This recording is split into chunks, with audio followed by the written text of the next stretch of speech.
તો આગામી 22 જાન્યુઆરીના રોજ અયોધ્યામાં ભગવાન શ્રી રામના મંદિરના પ્રાણ પ્રતિષ્ઠા મહોત્સવને લઈને એનઆરઆઈ દર્શન પટેલ રામ મંદિરનો પ્રચાર પ્રસાર કરી રહ્યા છે।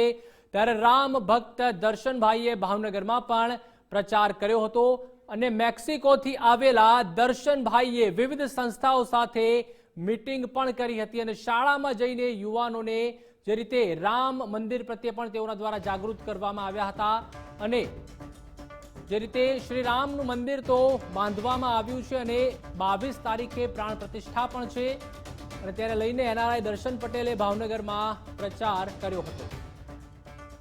મેક્સિકોથી આવેલા દર્શનભાઈએ મીટિંગ યોજી હતી। શાળામાં યુવાનોને રામ મંદિરના નિર્માણ અર્થે પ્રચાર કર્યો હતો। દર્શન પટેલ 100 થી વધારે દેશનું ભ્રમણ કરી ચૂક્યા છે।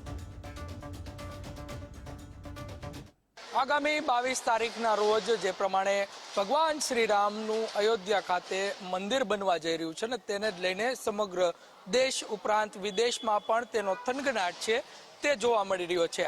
આપણી સાથે વિદેશથી દર્શનભાઈ જોડાયા છે કે જે મેક્સિકોથી આવે છે અને ભગવાન શ્રી રામનું કહી શકાય કે નિર્માણ મંદિર છે તે નિર્માણ થવા જઈ રહ્યું છે ને તેને લઈને પ્રચાર પ્રસાર અર્થે નીકળ્યા છે। એમની સાથે જ સીધો સંવાદ કરીશું।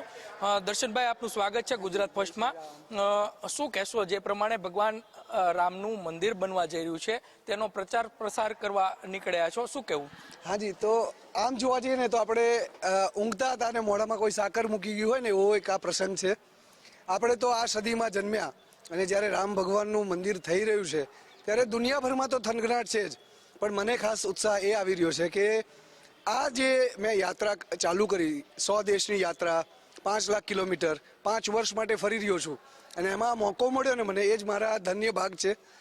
આખા વિશ્વમાં જે જોઈ રહ્યો છું કે હિન્દુ ધર્મનું હવે જે જાગૃતિ આવી રહી છે અને જે નવયુવાન છે, જે નાના ભૂલકા છે, એમને જ્યારે અમે જય શ્રી રામ બોલાવી અને જે ઉત્સાહ દેખાય છે ને, એટલો આનંદ થાય છે કે ના પૂછોની વાત। અને આ ખરેખર મારા ભાગ્યની વાત છે, આપણા સૌના ભાગ્યની વાત છે।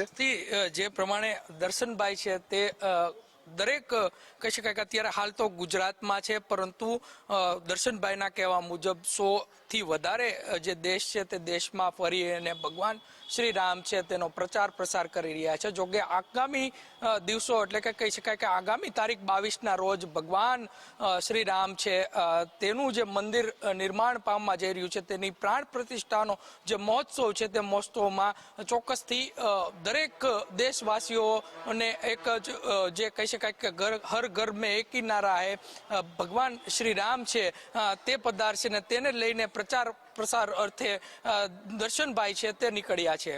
કેમેરા પર્સન તુષાર કામળિયાની સાથે કુણાલ બારડ, ગુજરાત ફર્સ્ટ, ભાવનગર।